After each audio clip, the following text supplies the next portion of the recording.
अप्रैल 2022 की 3B जिसकी last date थी 25 में, पोर्टल पे अभी यही डेट आ रही है, जबकि डेट रिवाइज हो चुकी है, 24 में हो गई है डेट। अभी यही आ रही है, जल्दी ही चेंज हो जाएगी। एक सिरदर्दी बन गया है सभी टैक्स पेयर्स के लिए, बार बार कोई ना कोई एडवाइजरी आ रही है, कभी कभी कोई नोटिफिकेशन आ रही है, तो एक और नई एडवाइजरी आपके लिए आ गई है। GSTR 2B is now available.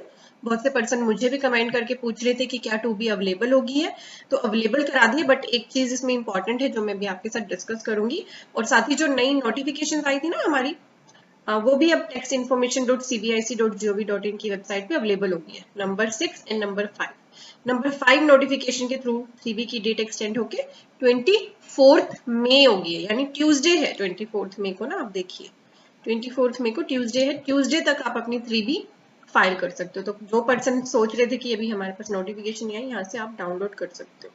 और QRMP स्कीम में जो आप GST PMT 06 फाइल करते हो GST पे करने के लिए, उसकी भी डेट 27 कर दी थी, तो नोटिफिकेशन आपको यहाँ मिल जाएगी। अब बढ़ते हैं, हुआ क्या है। अब कुछ पर्सन ने तो 3B फाइल ही कर ली, जो एडवाइजरी आई थी 2A के बेस पे कर लो, उसके हिसाब से कर ली है, तो कोई दिक्कत नहीं है, जो भी एडजस्टमेंट है नेक्स्ट मंथ कर लेना, ठीक है। जिन्होंने नहीं फाइल करी है, कुछ पर्सन को प्रॉब्लम आ रही है, कुछ मुझे बता रहे थे कि अभी भी 2B जनरेट नहीं हुई है, और कुछ पर्सन बोल रहे हैं कि अब 2B जनरेट होगी है। तो जिनकी जनरेट होगी है 2B, that's well and good. अगर आपने अभी तक 3B पे कोई एक्शन लिया था तो 2B के बेसिस पे अपनी 3B फाइल कर लो। जिनकी 2B अभी तक जनरेट नहीं हुई है तो वेट कर लो, हो सकता है कल हो जाए, क्योंकि यहाँ पे तो मैसेज आ गया है GSTR 2B is now available for the April 22। तो अब यहाँ पे इन्होंने दो कैटेगरीज बना दी टैक्स पेयर्स की। ऐसे टैक्स पेयर्स जिन्होंने अभी तक 3B पे कोई एक्शन नहीं लिया था, और ऐसे टैक्स पेयर्स जिन्होंने 3B को सेव कर लिया था, उसमें डेटा को सेव कर लिया था। तो दोनों के लिए अब थोड़ी सी उलझने, जो जिन्होंने सेव कर लिया था डेटा उनके लिए ज्यादा चले बताते। यहाँ लिखा है कि it may be noted that ITC get auto populated in 3B from 2B only if the taxpayer has not saved any data in 3B for that tax period। तो अगर 3B में ऑटो पॉपुलेट चाहिए 2B का data, तो condition है कि आपने 3B को सेव ना किया हो। अगर सेव कर लिया पहले ही तो फिर आपका डेटा ऑटो पॉपुलेट नहीं होगा, अदरवाइज हो जाएगा। सेकंड नंबर पे लिखा है auto population of ITC in 3B will not happen for those taxpayers who have already saved data in 3B. In such cases, taxpayers has to input the ITC data in table 4 of GSTR 3B. जिसने भी 3B को save कर लिया था वो अब table 4 में, अगर 2B का डेटा उनकी नहीं आ रहा है तो खुद डाल लें, और उनको एडवाइस किया है कि वो सिस्टम जनरेटेड 3B को व्यू कर लें, जहां पे ITC की फिगर्स अवेलेबल होंगी टेबल 4 में। And ITC can also be seen on mouse hover of the respective field of 3B। ठीक है, तो अगर 3B को सेव कर लिया उनके लिए थोड़ी दिक्कत है कि उनको दिखाई नहीं देगा, तो कैसे देखना ये यहाँ पे बता रखा है। जिन्होंने सेव नहीं किया उनकी अब 2B अवेलेबल होगी। चलिए एक बार देखते हैं कि क्या क्या यहाँ पे लिखा है कि ऐसा एक्चुअली है।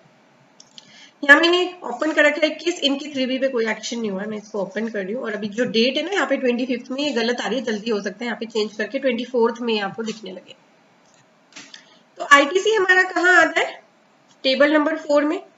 जिसने डेटा सेव कर लिया उनको बोला है कि इस टेबल नंबर 4 में अपने आप डेटा डाल लो, और नीचे आ जाओ। नीचे आपको मिलती है ये सिस्टम जनरेटेड 3B, इसको डाउनलोड कर लो। इसमें आपको आपका 2B का डेटा ऑटो पॉपुलेट दिखेगा, एक बार चेक कर लेना। मुझे नहीं आइडिया कि एक्चुअली ऐसा है या नहीं, आप लोग मुझसे क्वेश्चन करोगे फिर, क्योंकि मेरे सामने ऐसा कोई केस नहीं है कि जिसने 3B को सेव कर रखा है।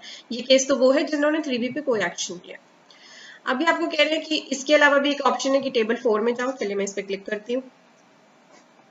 तो टेबल 4 में आने पे ना, जहां भी आप कर्सर लेके आते हो, मान लो मैं यहाँ पे लेके आई, तो देखिए कर्सर लाते ही माउस हॉवर हो जाता है, एक मैसेज आ जाता है your amount is this and system computed is this. तो इस तरीके से भी आपको ITC दिख जाएगा, जैसे आपकी 2B जनरेट हो जाएगी। ठीक है, तो अगर 3B को सेव कर रखा है और अब दिक्कत आ रही है कि ऑटो पॉपुलेट नहीं हुआ है डेटा में, 3B डेटा ऑटो पॉपुलेट नहीं हुआ है 2B का डेटा 3B में, तो ये दो तरीके हैं अब आपको 2B का डेटा देखने के लिए, कि माउस कर्सर वहां पर ले आओ तो मैसेज आ जाएगा, या फिर सिस्टम जनरेटेड 3B डाउनलोड कर लो। ठीक है, तो जो ये आपको एडवाइजरी दिख रही है, ये मैंने अपने टेलीग्राम चैनल पे शेयर कर दिया। आप हमें टेलीग्राम पे सर्च करिए CA गुरुजी, ताकि आपको इंस्टेंट अपडेट्स वहां पे मिलती है। तो ये है बेसिस। अब 2B का चेक कर लीजिए 2B अवेलेबल होगी है या नहीं आपकी, और अपना रिकंसिलेशन करिए, और अब 2B के हिसाब से ही भरिएगा अपनी 3B। जिसने फाइल कर ली है कोई दिक्कत नहीं, घबराना नहीं है आपको। अपनी एडजस्टमेंट्स कोई भी ऐसी दिक्कत है नेक्स्ट मंथ कर लेना। ठीक है, मैं आपको ले आई हूँ हमारी वेबसाइट studybuddy.com पे।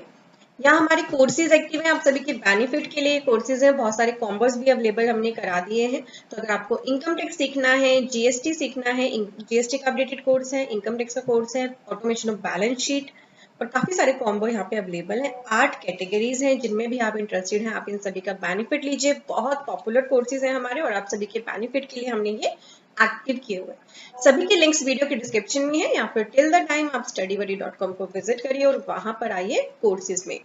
आपको हमने फ्री में मैगजीन भी प्रोवाइड करी है। यहाँ मैगजीन के पेज पर आएंगे आप, तो आपको एक मैगजीन यहाँ पे एक्टिव दिख रही है। अभी जैसे ही मई मंथ कंप्लीट हो जाएगा तो आपको मई की मैगजीन भी यहाँ पे एक्टिव दिखने लगेगी। तो जरूर बेनिफिट लीजिए हमारे कोर्सेज का एंड मैगजीन्स का। लिंक्स वीडियो के डिस्क्रिप्शन में है। Thank you for watching, bye bye.